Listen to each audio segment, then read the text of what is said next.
So again, welcome everyone. We just went through a round of introductions here, and this is the recording part. For those who are joining us on YouTube, welcome. Feel free to leave our comment, any of your comments on our channel, and feel free to recommend any interesting topics you'd like for us to cover, or any interesting projects you're doing currently. So during introductions, we heard a diverse group of people from healthcare, from startups, from students, from people who have just started data science. I think that's fascinating, and that's what's really makes us a cool community, having a diverse group of people join us in this session. So I'm joined by my great friends and colleagues and co-organizers, David and Robert here, and I'm George, and I'm joining from the Washington, D.C. area too. So we covered a little bit about our resources. You might see this on our YouTube channel. I'm going to share my screen here real quick, but you can find us on Meetup under Deep Learning Adventures. Today we'll talk about this really two interesting discussions from two CEOs of leading AI companies. If you go to our channel, or if you go to our Meetup, if you look at our previous events, you'll get a sense of what other events we've covered. So we've covered things like simple machine learning for sheets. That was a good session. Back in the early part of this year, we covered the machine learning specialty on AWS. We have that as well recorded if you want to check it out. Some special topics like data leakage and deep learning, and then some other special topics, especially around TensorFlow and data and deployment. So let me go back to our YouTube channel here, so you have an idea. Anyway, you'll find the Sorry, somebody say something, or maybe you forgot to mute. All good. All good, cool, thank you. So yeah, YouTube, you can find us here. All the sessions are recorded. The last one was here a couple of weeks ago, and then the AWS specialty certification and data and deployment TensorFlow. I heard some people were brand new into data science. We highly recommend this Kaggle courses series. Kaggle did a great job. Anything from Python, pandas, visualizations, geospatial analysis, SQL, and then machine learning, beginner level, introductory level, intermediate level, and then some special projects later on, as well as things like bias and ethics in AI. That was a really good series.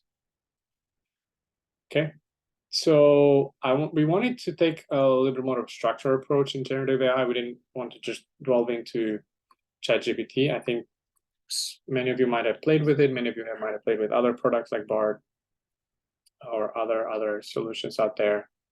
But we ran across these two interesting interviews from Google CEO Sundar Pichai and Sam Altman and Brockman from OpenAI. And I thought it'd be nice if we just shared comments, feedback. You know, this is a really open community here. So if you got the chance to listen to the podcast, great. I shared the links on Meetup here, so you can find here on New York Times. If you want to listen, it's around 50 minutes.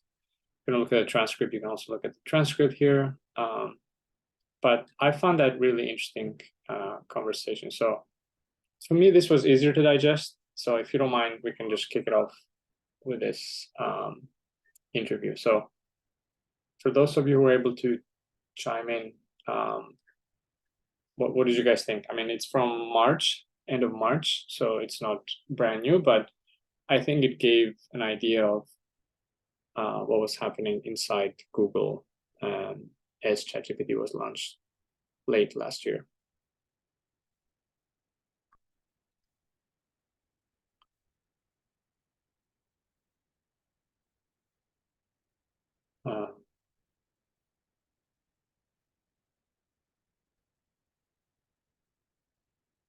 If nobody reviewed it, or if you feel shy, I have a trick. I'm actually using the next session's resources, and I was able to look at the transcript, right? There's an option here to look at the transcript of the podcast. And I listened to them probably a month ago, and I wanted to refresh them, but I didn't want to listen to the whole podcast again. So I actually used ChatGPT to give me a summary of the transcript at a very high level. So we can talk about that, or we can just have an open floor here and hear from our members. What do they think?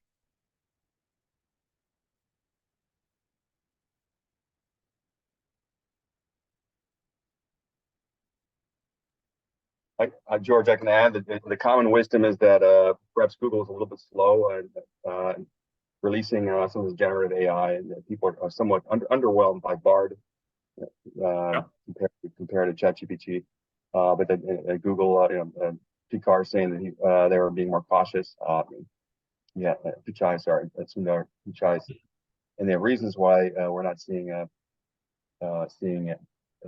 colorful things yet, but he's promising that it'll be deeply embedded in everything Google does soon. My non-GPT take of everything. Right. Non-technical. Yeah, and I would say that the pace of new features and changes coming out from Bard have been very rapid since this interview. So I don't know if he was responding or what, but it seemed like almost every 5 days there's some new capability being released in it. So it's been very rapidly catching up. Yep, good point too. Okay, let me look at my notes. So this is a preview of the next resource we're going to cover. So let me zoom in a little bit here. But basically what I did is I took the podcast, and the entire podcast is actually pretty large. And this is a simple snippet code of what you can do with ChatGPT, but from a developer's perspective, using their API. So I said, this is ChatGPT running model 3.5 turbo. So I said, by the way, I did this on ChatGPT, but the entire transcript is like, nope, this is too long, can't take it. Yeah, the message you submitted was too long. Please reload the conversation, submit something short. I'm like, okay, fine. So I broke it into chunks, and there is a number which you need to stay under. And without getting to too many technical details, basically you have to break it into smaller chunks. So I said, your task is to generate a short summary of a podcast transcript from an interview with Google C.E.O. Summarize the transcript below, which is this one here, delimited by triple backticks in 5 bullet points. And this podcast transcript 1, think of it as just raw transcript. So it has the name, has the text, name text of the speaker. So this is the first part, right? There's 4 parts to it. So maybe we can use that as my slides here on the fly. I literally did this 30 minutes before the event. So yeah, Google's new AI chatbot Bard has received a lukewarm response from the public compared to competitors like ChatGPT. Keep in mind, this was March 2023. So as you mentioned, Google has been perceived as falling behind in the race for generative AI, with many of its researchers leaving and joining competitors. They declared a code red, which, fun enough, if you listen to the podcast, there's no such thing as code red, according to Sundar Pichai in Google. It's more like a news catchy phrase. So indicating a sense of urgency to catch up. And now they have challenges introducing generative AI without jeopardizing its profitable search business. For me, that's the key of one of the key points of the interview. Because Google, 90+% of their revenue is based on search, right? Based on the ads they post when you search something on Google. And the way that works is that's the whole business model behind the internet right now, that you are referred by someone, in this case the search engine, and that search engine gets part of your profits. So basically they get rewarded for giving you leads, right? So I don't know, you might be selling something online. If a search engine helps you, or if you put an ad there, and if that leads to you having more customers, you're going to give part of those profits to that lead generation process. So the whole concept of the internet, the whole business of the internet right now, is being challenged, because you don't even have to visit the end website, right? When you interact with this generative models, large language models. You don't visit that corner of the internet. So you get the answer you want, but you don't visit it. So how are those companies, how are those small startups going to make money if they rely purely on internet traffic? So that's the challenge that Google itself has, because most of its profit is coming from search. And right now, people might not even search, if I say so, Google search, right? I mean, I know it's being powered now. When you do a Google search, you see a generative AI option, but a lot of the ads right now, they're not there. There's no ads. I mean, I'm sure they're going to add them later, but their business model is being challenged here. So then the CEO, Sundar, also acknowledges the early stages of BART, and he mentioned that this is a very basic model. We have way more on our hands. We just want to roll out a very basic model, not that capable, not that strong, not that knowledgeable, and iteratively improve it or add more sophisticated models. To me, that was an interesting data point too. Any comments about this first part?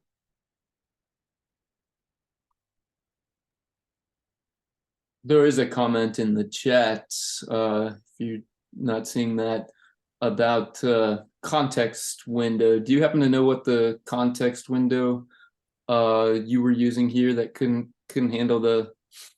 I think it was I'll show us a snippet later. I think it's 4K tokens, 4096 tokens. Okay. Yeah. So obviously there are newer models that that can handle much larger windows. Yeah, this is a resource that deep learning AI is hosting, so I guess they have a limit on how big your input can be. But yeah, you go up maybe with GPT-4 or the paid version, you probably have a larger context window. Right. And George, you can't just refer it to a URL and tell it to read the whole darn thing? In ChatGPT, yes, you can do that, yes. Here with the AI, I haven't, with the API, I haven't tried that yet, but yeah, that's a good one. But my question is, I can refer it here, but I don't know if I'll run into the same problem, you see? Because it's such a long transcript. So eventually you have to chunk it, you have to break it apart. And usually if you look at online videos, when people chunk it, they actually overlap the context a little bit so that they're not completely disjoint. Cool. Okay, so second part.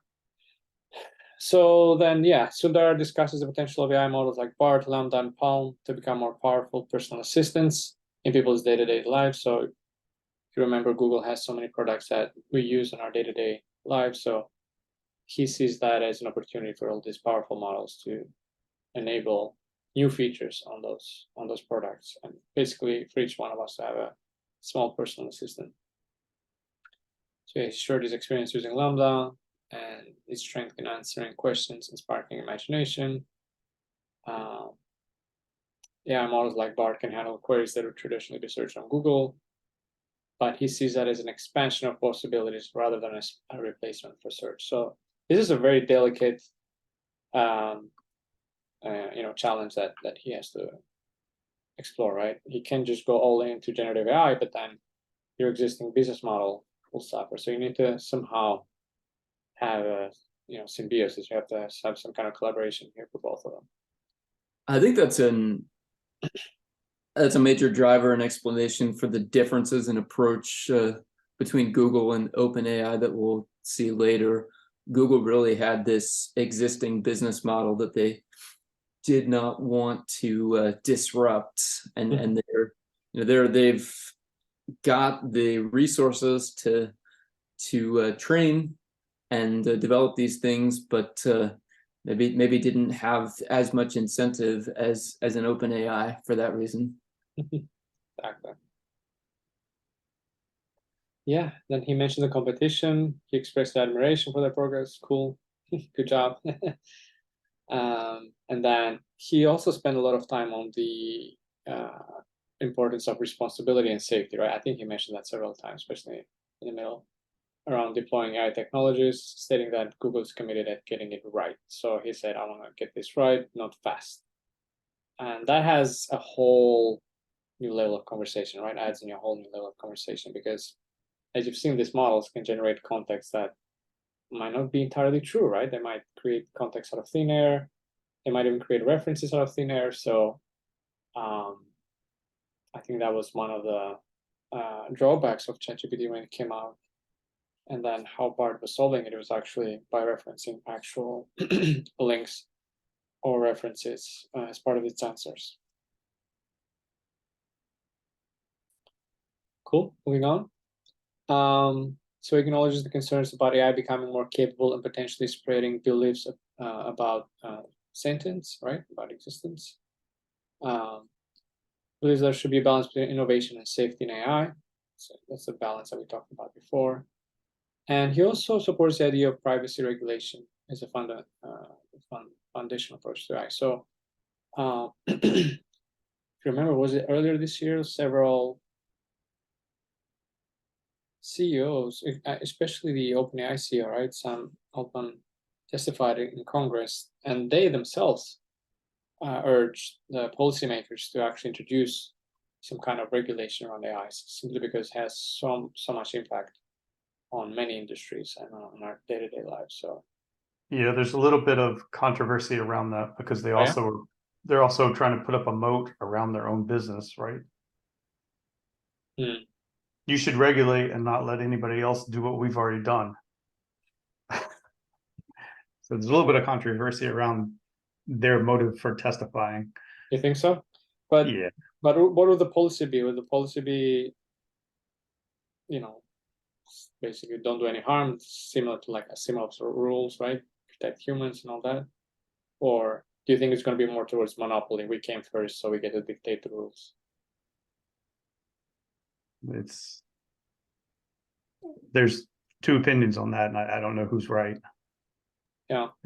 It's definitely a common theme, not just in this industry, but for instance, what's going on with what Airbnb in New York is now all of a sudden being regulated much more strongly than they were. I guess there's some laws that were put in place a few years ago that weren't enforced, and now Airbnb is in most of the applications has become illegal for most of the way it's been used. And that there's just this argument across business in general that the regulations, the more regulation there is, the big players are the ones that are going to have the resources to be able to deal with that. And what regulations really tend to serve as is barriers to entry for the small businesses. So I think David brings up a great point on that, and there is a lot of controversy and discussion, but that does seem to be a common occurrence across pretty much any industry when it gets regulated.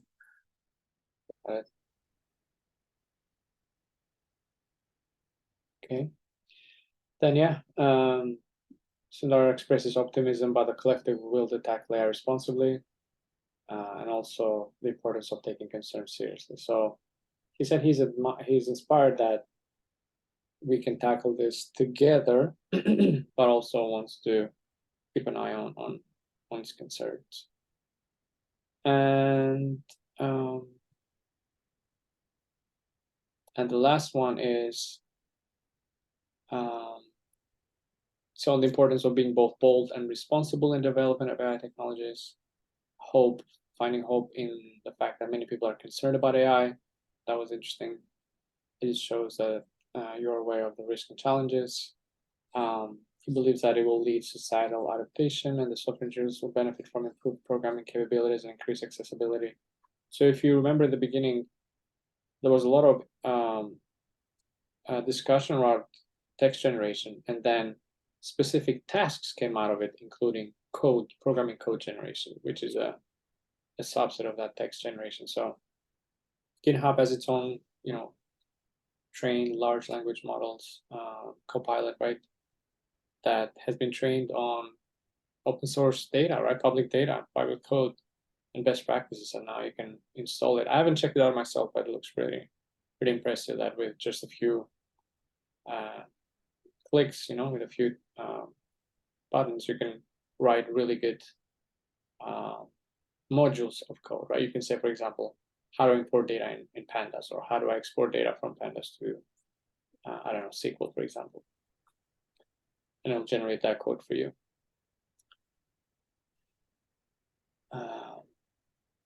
So yeah, he's committed with working with a publisher ecosystem in involving technologies like BARD, and then he aims to help users, and then he don't want to be the sole determinant of how to interact. Meaning, he doesn't want to dictate how you use it. He wants to make sure that this is a technology that you can use in multiple ways for benefiting humanity. So that was the entire transcript. And here, if I try to run the whole thing, it's for the developers. So I have my context length here, 4K tokens. Mine had around 10K, the original one. So I had to break it apart into maybe 3. I broke it in 4. Cool. Anything else about the first discussion before we move on to the second one? The OpenAI one? Again, I have the links here if you want. I'm assuming no one ever copped to being the source of the code read. Right? Yeah, he denied it. Like, there's no such thing in our company, right? I mean, there's some links here, but Hey, a quick question, George. I see in the lower right of the screen, there's a little dialog box that pop up. It says ChatGPT prompt engineering for developers. Do you know what that refers to? Or that sounds interesting. so that's our upcoming session. Yeah, we'll talk about that in the end. It's the whole subject, I see. Yeah. I see. Gotcha. Cool. Okay, moving on to the next one. So this was a little longer one. And this was, let me remember. So I was able to get the transcript. It was in May, so a couple of months after March. So let's take a look at that. So if you remember, and please help me also remember, because this was a while, but again, we have our ChatGPT here assistant. So I remember Sam talking a lot about the mission of the company, right? I think that was a good introduction. So the mission is to develop and deploy beneficial, safe, artificial general intelligence, what they call AGI, for all of humanity. That's the mission of the company. So it's the mission. The goal is to improve humanity and improve the world through AI technology, and they aim to give everyone access to AI to better their lives and represent their preferences and feedback. And if you remember in the beginning, how OpenAI was structured, I think it was a nonprofit, right? Am I correct? It was a nonprofit. I think at some point Elon Musk also was on the board. He had to resign because of conflict due to similar technologies he was building with Tesla, among other reasons. And then I think other investors like Microsoft also showed up. So I think they are structured as a cap profit, meaning they have a cap on how much profit they're going to make. And I think the rest will be poured into R&D or maybe other projects.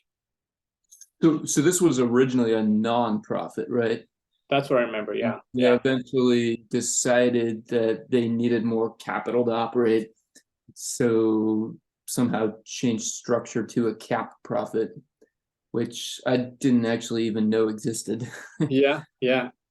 I mean, it takes what? It takes hundreds of thousands of dollars to run ChatGPT every day, right? So yeah, having that bill being paid on Microsoft Azure, the cloud provider, is important. So yeah, it's structured as a cap profit company with the intention of distributing any centralization of capital to the world through a nonprofit. Sounds good. I don't know how close they are to that goal. And then benefits of AI include advances in education, medicine, such as personalized tutoring, improved access to healthcare. General statement there.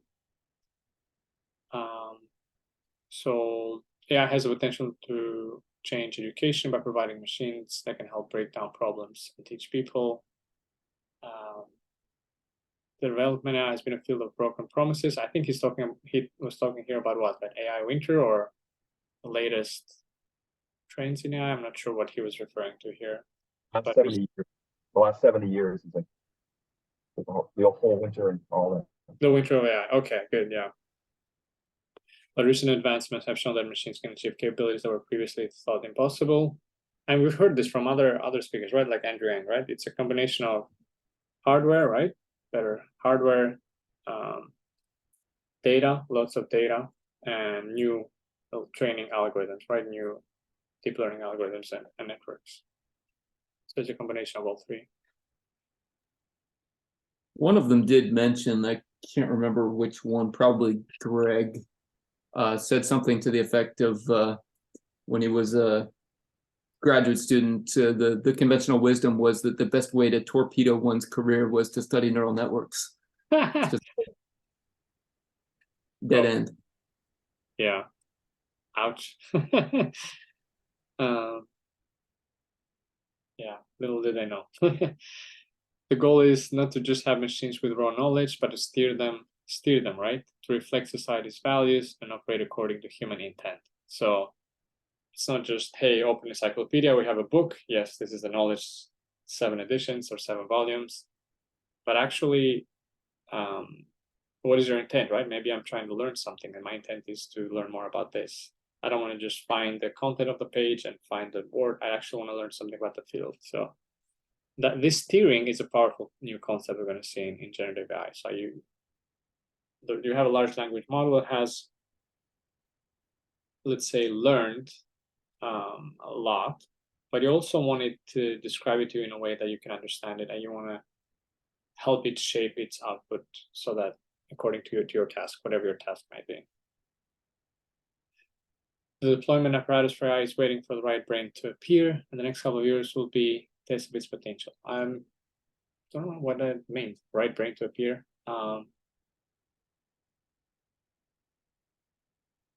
Is it talking about like how do you deploy this in other platforms except for hardware, maybe? I don't remember this part.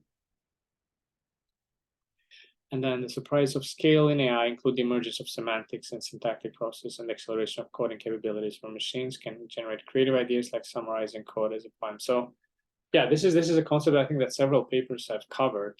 I'm hoping we get to cover one of those papers, because there's a concept where a model is learning, then at some point it looks like it just takes off. The learning process just takes off. Looks like it's able to understand some basic fundamental laws behind the knowledge. So I'm hoping we can explore some of those papers together. Was that the point where he introduced the unsupervised neuron research that they did a few years back? Think so, yeah. So they have lots of, here, we have them here, right? So he has, the unsupervised sentiment neuron. I think he was talking about this. Mm-hmm. Well, that's where he was talking about it being like they were training a model they were training a syntactic model basically, and they realized that it ended up producing some semantic value as well, and they were able to isolate a particular neuron as being a pretty reliable predictor of the sentiment of, what were these, Yelp reviews or something? Mm-hmm. Sentiment neuron, yeah, negative and positive reviews, yeah.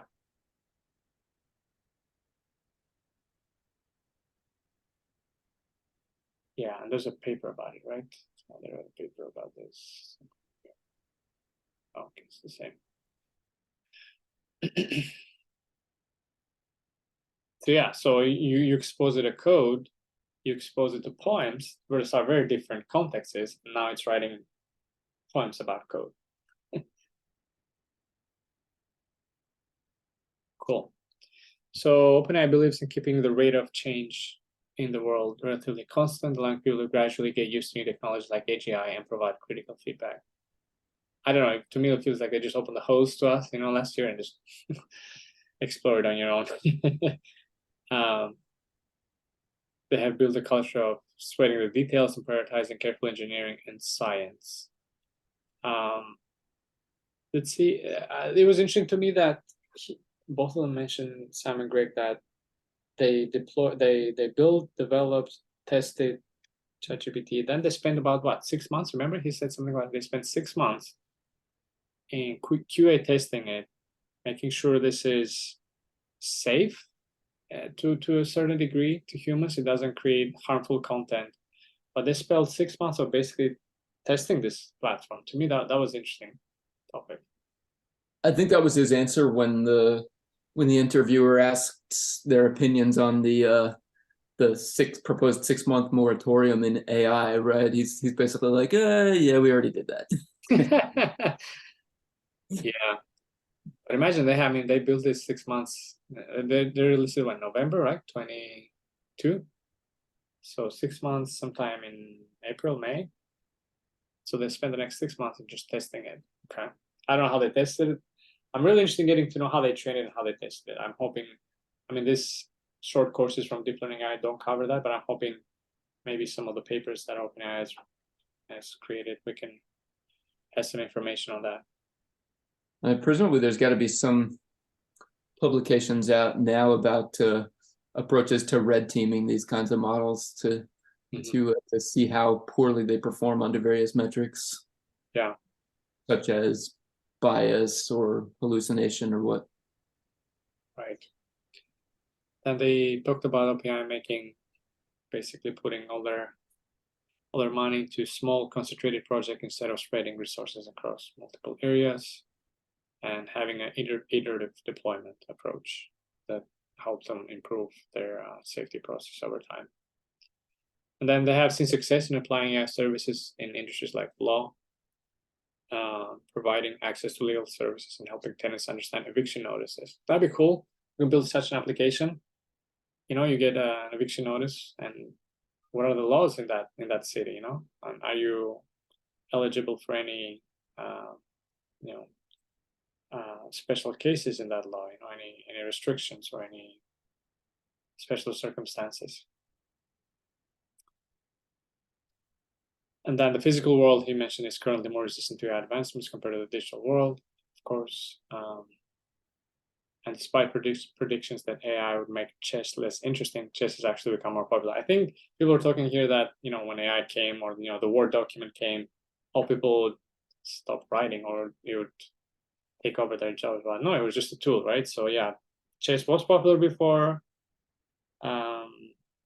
Was it Deep Blue, or the first algorithm that beat human on chess? Now people are just enjoying it on their own. So AI has the potential to amplify human intelligence and improve productivity. I think a lot of us fall into this category here. And that did mention some interesting thing back on that chess and gaming thing, where he was saying that in some cases when AI defeated humans, humans were able to analyze what strategies the AI was employing that people hadn't thought of, and able to develop different approaches to playing against it in the future. So you've seen, I think the argument was that at least maybe chess, maybe Go, and another game, that they were saying there's been some innovations that have been spurred by these generative, or by these models. Yeah, there's a famous move that DeepMind's AlphaGo made, right? Move 37 or something, or 47. That when it was playing, everybody was questioning themselves, what is this move? This makes no sense. But it turned out that move was critical in the long term to winning the game. And there was a lot of research around that, like that innovative move that in the beginning looked, I don't want to say hopeless, but it looked in the wrong direction from a human perspective. Turned out to win the game. Actually, the human did that move. And there is another controversy. Actually, it's Sidolf, the one which was the champion, and against whom the AI played, if we can call it AI, but actually just kind of like brute force plus networks. Yeah. So actually, he retired after that. He didn't see any sense to play Go anymore. So he did the magic move. He won one game, but he was sure that he would win like all of them. So it's a kind of sad story, but still. So you're saying Lee Sedol thought about this too? Is that what you're saying? Because Move 37 was an unusual move made AlphaGo. Okay, but it seems like in a series, Lee Sedol found some kind of move. The AI was winning, and then he found the God move. okay, I'm just learning more about it. Okay. So yeah, it was a move that no human would have ever considered because it had 1 in a 10,000 chance of being picked, I guess. Yeah, look, Sedol 78 move is the fourth, blah blah blah. God touch, whatever. Yeah, Oh, I see. yeah. He won the fourth game by that. Okay. So yeah, it's interesting. Then talked about it. He also talked about other startups, right? That he's involved, right? Sam. So talked about abundant, cheap, clean energy would have numerous benefits, including addressing the climate crisis, improving quality of life, and then AI has the potential to revolutionize healthcare by reducing administrative tasks and improving patient care. I think that has a lot of benefits to it. Hopefully, that will turn out to be the case. And the last part, the use of AI, particularly GPT-4, can greatly increase productivity for scientists by eliminating mundane tasks and allowing them to focus on stimulating intellectual work. It has the potential to generate new ideas and strategies that humans may not have considered, leading to breakthroughs in various fields. That is interesting. We might have seen something like this already from like reinforcement learning algorithms, right? Like you see, was it AlphaFold? Was it the protein discovery algorithm that DeepMind team has created of trying to identify the DNA structure of different proteins and how to generate them. Talking about this movie, I haven't seen this movie, so I'm not sure. What was George, I was just going to comment on that the point about the scientific ideas and stuff.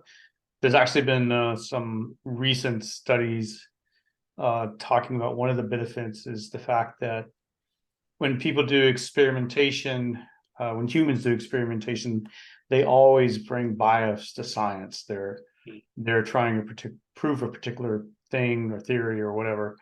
But when you use AI, it's taking a random approach, right? So hopefully it's not bringing that same bias, and so your discoveries can be potentially much better, because you're kind of searching the whole space of possibilities instead of that smaller, pre kind of determined space. So you're saying you come from like a pre-existing knowledge path, and your realm of possibilities or breakthroughs is determined by that path, by your own bias and knowledge. Okay. Right. Interesting. Yeah. So yeah, he talked about this movie. I haven't checked it out. I'm not sure what it covered. And then progress in energy industry, particularly companies like Helion. Here's another company that I think Sam has invested in. That was, I think, nuclear fusion, if I remember correctly. Inspire excitement for technological breakthroughs can improve the future. And last one, the ability of AI to transform various fields, including AI itself. Isn't that cool? And it was acknowledged, but it's also focused on the need to address gaps in knowledge and specialization to fully harness its potential. So yeah, when we're at the point where AI can improve itself, we have to be careful there. Right. Cool. So that was the second one. Again, I highly recommend you check out both podcasts. Any other comments, questions? This was a longer one, right? This was like a little bit more than an hour.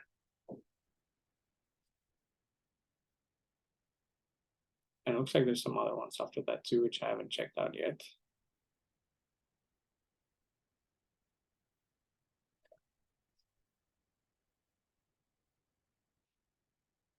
See a lot of chat here. I assume we're on top of it, or does anybody have any questions on the chat?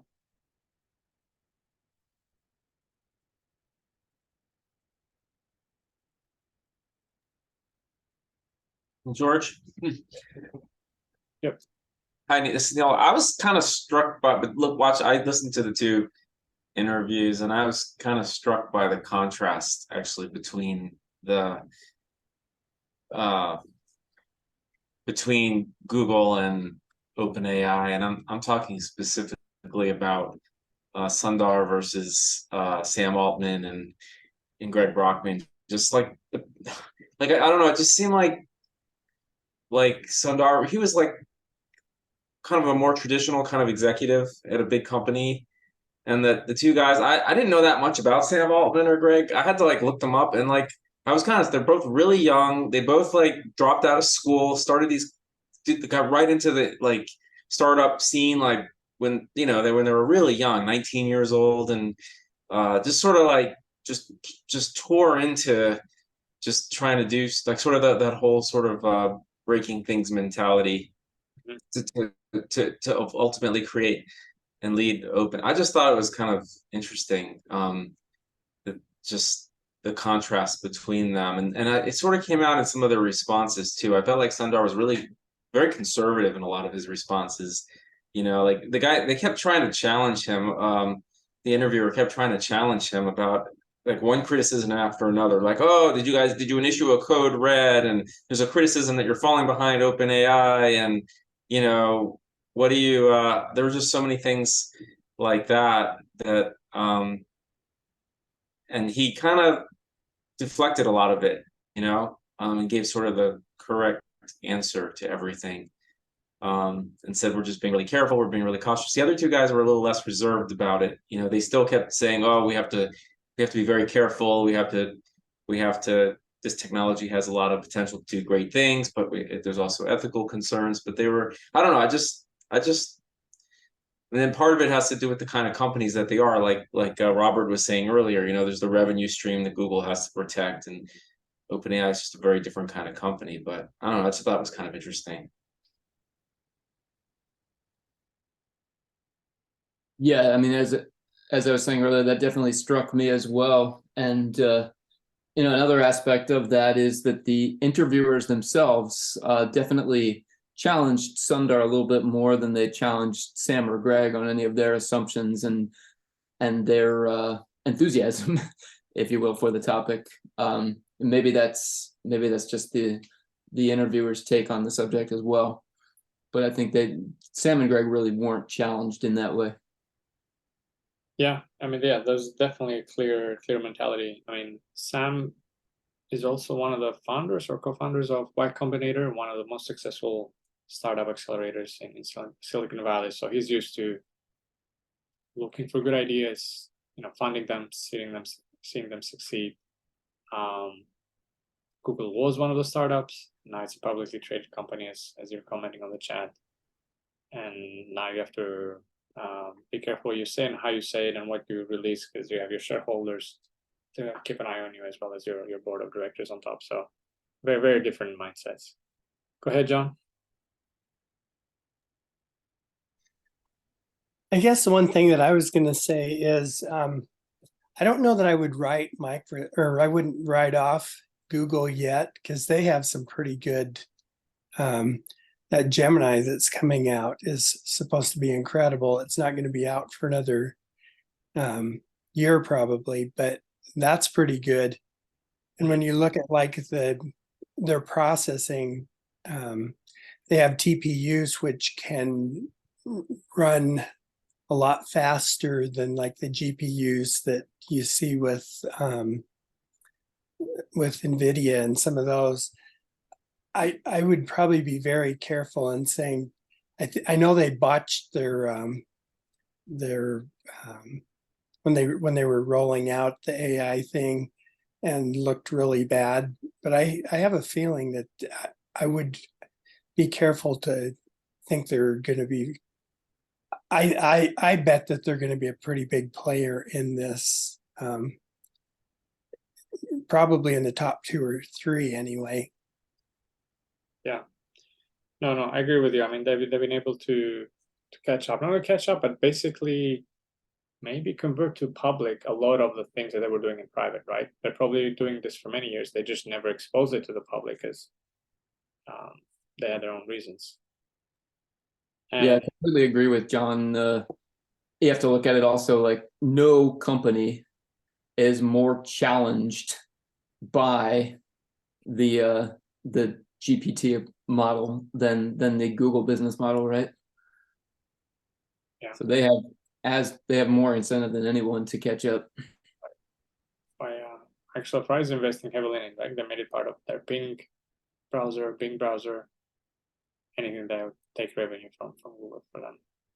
But also Google, right? Combined, if you look at their news recently, they combined so they had a Google Brain, right? A Google Brain internal AI team. They also had DeepMind, which is basically a subsidiary of Google. I think recently they combined them, and they're working on the Gemini project that you mentioned, John. So that's an interesting restructure there internally. You remember either one of them really talking much about how they're going to monetize these? I know with OpenAI, it's mainly just selling it to enterprises to use. Yeah, I mean they right now they're selling it as a service. You can use their APIs as a service. Maybe they have specialties, right? Maybe there's specialized models, for example, like healthcare, like I mentioned, like finance. Maybe that's another model they can. Yeah, I think they are doing that. The reason I brought it up because you mentioned, they've been using these things internally, I think, for a long time. Mm-hmm. But what was groundbreaking about what ChatGPT is they exposed it to the public, right? Everyday users can use it to work on their own productivity and such. But there's no real monetary model around that. And for a while, ChatGPT was just losing money like crazy. I was wondering, do you remember either of them really addressing that? I don't remember. Right. OpenAI charges typically to use to do the inference zone for ChatGPT in some cases for GPT-4. That might be a model. They just charge a fee every time you want to use it. Yeah, my understanding is that's kind of a lost leader for them, though. It's not actually right. profitable business. It's not enough to make them. They're not profitable. Is that what you're saying, David? Like they basically just. Yeah, they have a huge cash influx from Microsoft that's kind of sustaining them. I think that their enterprise business is starting to generate money for them as far as what I understand, but I don't know if they have it figured out long term. To me, it's a classical startup, right? I'm not a classical, but a very successful startup. So yeah, they're gonna lose money for the first couple of years. True. That's why they need some heavy investors like Microsoft and others until Yes, they recognize it really well. Copilot has a paid service, but I'm guessing that doesn't generate a ton of revenue, compared to what they're spending. Yeah. Yeah, maybe we can do a session on Copilot, like GitHub Copilot. Is that what you're saying? Because Microsoft has a product called Copilot too, which they're releasing soon. Cool. One way the little content providers can fight the Goliath companies. There's discussion of charging these robots that crawl the sites for compiling these LLMs, charging them somehow, or maybe there'll be a convention that you have a paywall on every single small website. It's a little bit scary, or they're talking about legislation or just a convention to do that eventually. As George pointed out, you don't necessarily have to visit these sites to enjoy their content using these models. Mm-hmm. Yeah, cool. I love the discussion. I also love the discussion happening on chat. Okay, I'll go back to sharing my screen. We're getting close to wrapping up, so I just want to share what to expect next.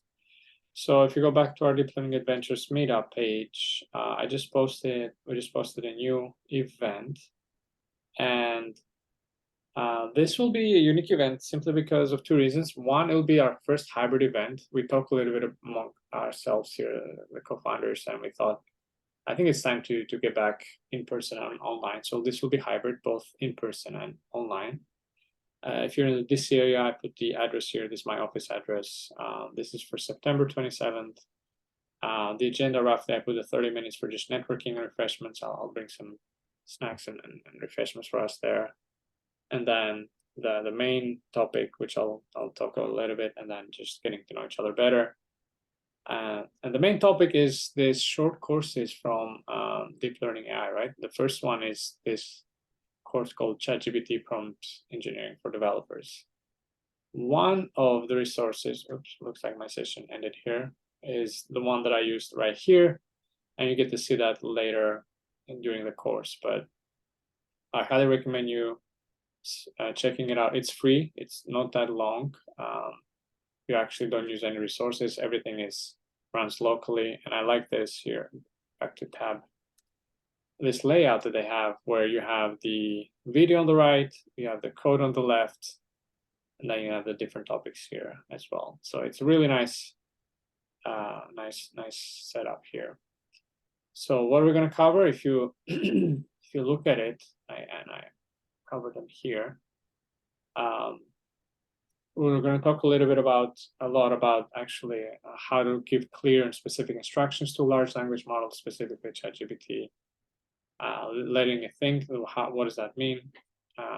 If you have a product fact sheet, how can you create a product description?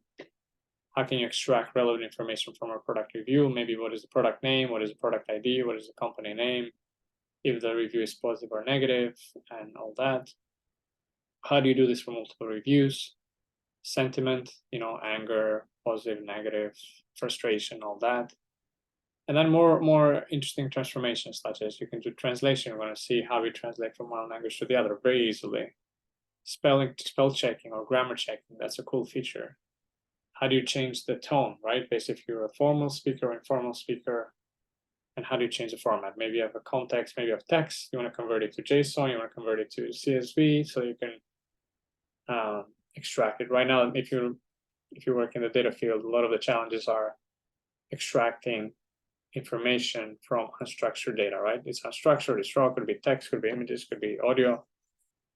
First of all, how do you extract it? And then how do you process it? And how do you store it as a high data quality product? Universal translator is just a translator that translates between several languages.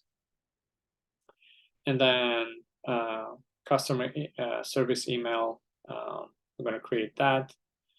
And then a chatbot, we're going to build a chatbot. Specifically, we want to build a chatbot that takes orders at a pizza restaurant. So I found that interesting. Remember back in the days, this was a whole setup. You have to use services, you have to create intent and slots, and you have to connect them. Now we're going to see how easy it is with these large language models. Cool. So yeah, the link is here. Feel free to check it out. This will be our first course. I think we'll be able to cover most of it, if not the whole thing, during the one session. If we feel there's a lot of content to it, maybe we'll do another session. But I think we're gonna have a little quick session here and internally and figure out what is the best format, because we don't want just to cover the notebooks, right? Maybe we cover something new that we learned, something innovative, because a lot of these notebooks teach you something new, and then in the end they tell you, okay, try experimenting by yourself. So maybe we cover that part, the experimenting by yourself. So yeah, that is coming. And then we're trying to find a good cadence, how often we should do this, either online or hybrid, doesn't matter. Maybe once a month we do the hybrid, I don't mind. It's a trial and error at this point. We have the resources, we have the venue, so you can come make it. It's for you in this area. This is near the Union Station metro area on the red line. So if you're near the metro, feel free to grab it. It's very close to there. Cool. And then yeah, the goal is to cover all of them. So this is the first one, prompt engineering. Then we have building system with the API, or LangChain, which is an open source alternative to ChatGPT. Chatting with your data, if you have PDFs, if you have documents, how do you do that in a secure way? Fine-tuning them, building applications, and evaluating them. Then something on image generation, diffusion, and this is some new. Every time I log in here, I see a new course. Seriously, this is the latest one. Let's see, is there any new one released today? This might be the latest one. Okay. Yeah. Fine-tuning large language models. Can you really teach them something new? Yeah, specialize it to use on your data. Yeah. yeah, if you have some resources and money, yeah. Look at No, this. I just wonder on what like corpus size it was like trained, and then you just add some small snippet of your data and then just overfit to your data. I'm not sure. But it sounds yeah, too optimistic actually. Well, Interesting. Presumably, you're gonna fine tune just the top couple of layers. Yeah, just freeze everything and just yeah, but it's interesting. Yeah, I can't wait Yeah. to see what they do. just check Yeah, it out. likewise. Cool.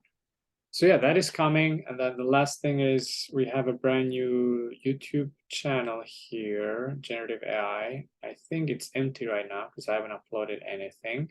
Yep. So this session will be the first one, and all the upcoming ones will be part of this YouTube playlist. So I have it here if you want to review it later. Cool. Thank you for joining us. A lot of great conversations online and in chat. And again, welcome to everyone who joined us for the first time, and as well as our existing friends here. A lot of great attendees. I'm hoping they can review the recording later. I'm going to stop sharing. I'll say thank you everyone for joining. I'm going to stop the recording, but I'll leave the floor open if anybody wants to hang out and chat more. Thank you.